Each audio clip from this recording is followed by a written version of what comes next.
Brigitte Garret, bonsoir. Bonsoir. Vous êtes directrice de l'école fondamentale Saint-Joseph à Évert. Alors je disais, idée plutôt bien accueillie, cette obligation scolaire en 3e maternelle. C'est votre cas? Vous voyez ça plutôt d'un bon œil?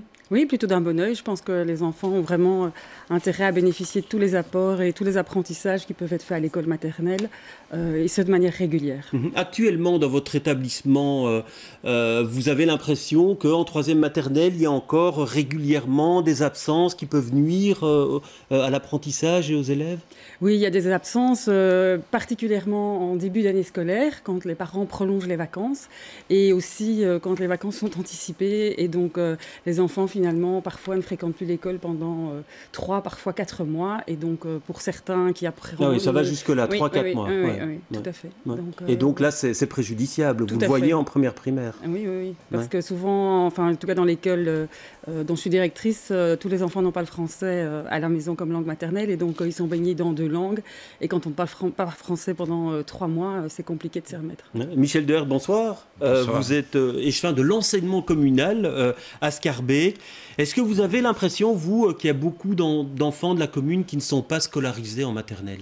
Ah oui, beaucoup trop, puisqu'on a cité une moyenne dans la presse, mais évidemment, dans les quartiers défavorisés, il y a moins de familles qui mettent leurs enfants à l'école maternelle. On dit plus de 95% sont scolarisés, oui, c'est le chiffre ça qui est c'est cité. sur l'ensemble de la Fédération Wallonie-Bruxelles, mais si on devait voir les chiffres par commune ou les chiffres par quartier, on serait étonné. Donc moi je pense qu'il y a des quartiers à Bruxelles où il y a peut-être 70%, 75% des enfants qui sont inscrits à l'école.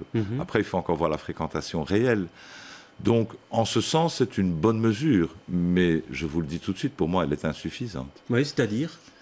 Elle est insuffisante parce que je pense que plus tôt un enfant fréquente l'école maternelle, notamment pour l'apprentissage du français, mais pas seulement, aussi pour la socialisation, mieux c'est. Donc c'est un pas en avant, c'est bien, mais c'est trop timide. Et si on voulait vraiment se donner les moyens d'améliorer l'épanouissement et l'insertion des enfants et augmenter leurs chances de réussite en enseignement primaire. Donc il faudrait dès le début des 3 ans, quoi. Alors 3 ans, 3 ans et demi, 4 ans, on peut discuter sur l'âge. Mais voilà, à partir de la 2e maternelle, certainement. Ouais. Alors actuellement, dans votre établissement, est-ce qu'il y a...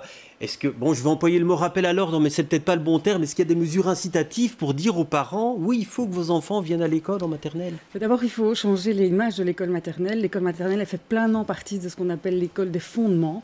Vraiment, ce sont les fondations pour la suite. Et donc, une des manières est de faire connaître l'école, le travail qui est fait à l'école maternelle, et puis aussi de s'inquiéter des enfants. Nous, quand on ne voit pas des enfants et qu'on ne sait pas pourquoi ils sont là, on téléphone.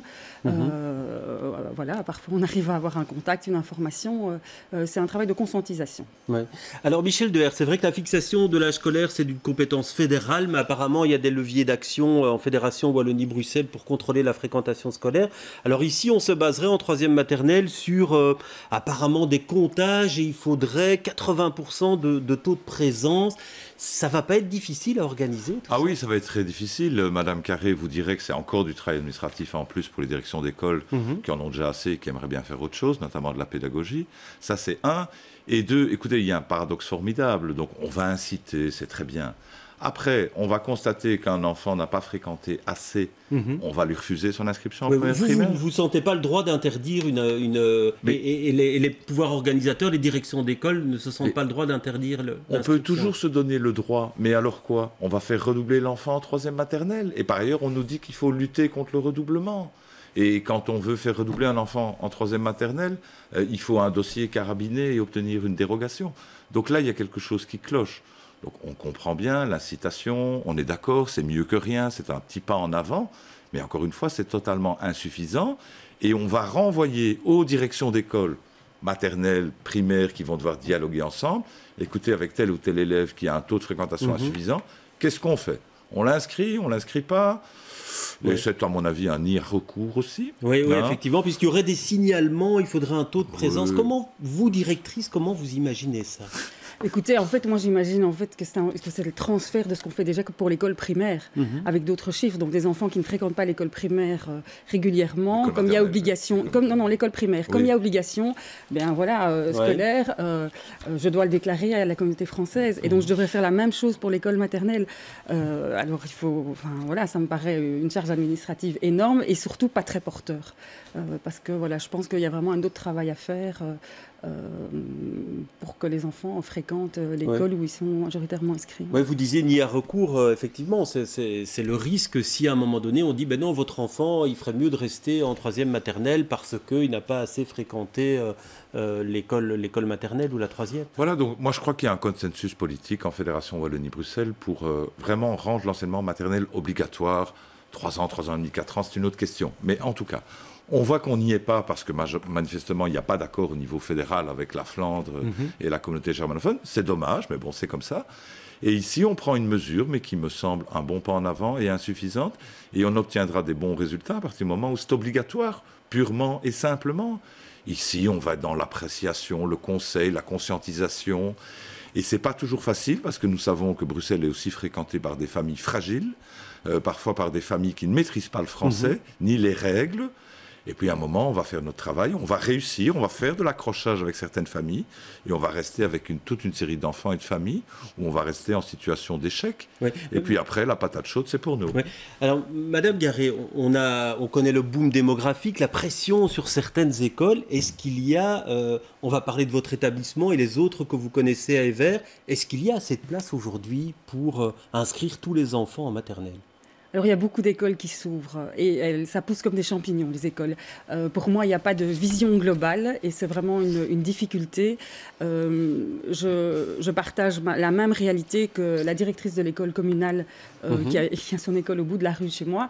C'est que nos écoles sont moins connues et donc nous n'avons pas la même réalité que des écoles qui ont vraiment pignon sur rue. Et donc voilà. Chez vous, ça ne posera pas de soucis? Non, ça ne posera pas de soucis, mais je sais que pour beaucoup d'écoles, je parle alors des écoles du réseau libre, sur Evere, Scarbeck, Coluet, etc. On sent déjà qu'il y a une diminution de la population au niveau maternel. Donc vraiment ce boom qu'on a connu, cette croissance, a pu être en partie absorbée par les écoles qui se sont ouvertes partout dans Bruxelles. Et puis ici maintenant, ça se déplace vers le primaire et c'est pour le secondaire. Oui, Michel Deher, actuellement, il n'y a pas de liste d'attente dans les écoles communales de Scarbeck pour le maternel? Alors, il y en a dans certaines écoles et il n'y en a pas dans d'autres, parce que, et c'est vrai dans tous les réseaux, il y a des phénomènes de mode et de réputation. Mais ce qui est important de dire, c'est que je pense que le défi démographique a été relevé à Bruxelles, tous réseaux confondus, pour le maternel et pour le primaire.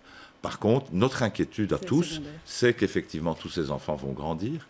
Et en secondaire, on est loin du compte. Ouais, on a déjà fait un débat il y a quelques semaines là-dessus, effectivement. Et donc, s'il y a plus d'enfants qui fréquentent la 3e maternelle, voire la 2e maternelle, on est en capacité d'absorber. Ouais. Et ceux qui vous diront, c'est ma liberté de parent de rester avec mon enfant plus petit, j'en ai besoin, je l'aide aussi, je lui apprends certaines choses à la maison. Vous diriez quoi, Madame Garret ? Écoutez, moi je pense qu'il y a des parents qui ne scolarisent pas leurs enfants, qui ont des projets particuliers avec eux et ce sont des adultes qui peuvent s'intégrer, réussir dans la société. Je pense malgré tout que le pourcentage est ténu. Donc voilà, je pense que des gens comme ça, il en restera toujours.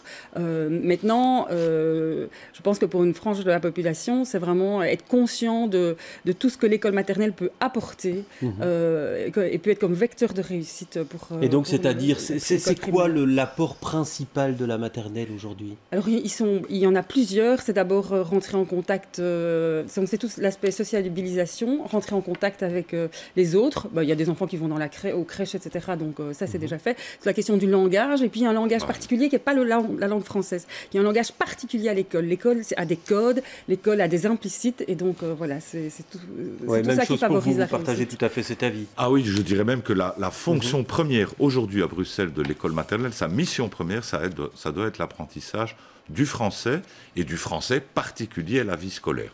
Après, socialisation, tout ça, c'est vrai aussi. Mais c'est une des principales difficultés que nous avons. Bruxelles est une ville cosmopolite et c'est très bien ainsi. Mais il faut vraiment que les parents aient conscience que plus tôt leurs enfants apprendront le français, mieux ce sera pour leur scolarité. Merci en tout cas pour toutes ces explications.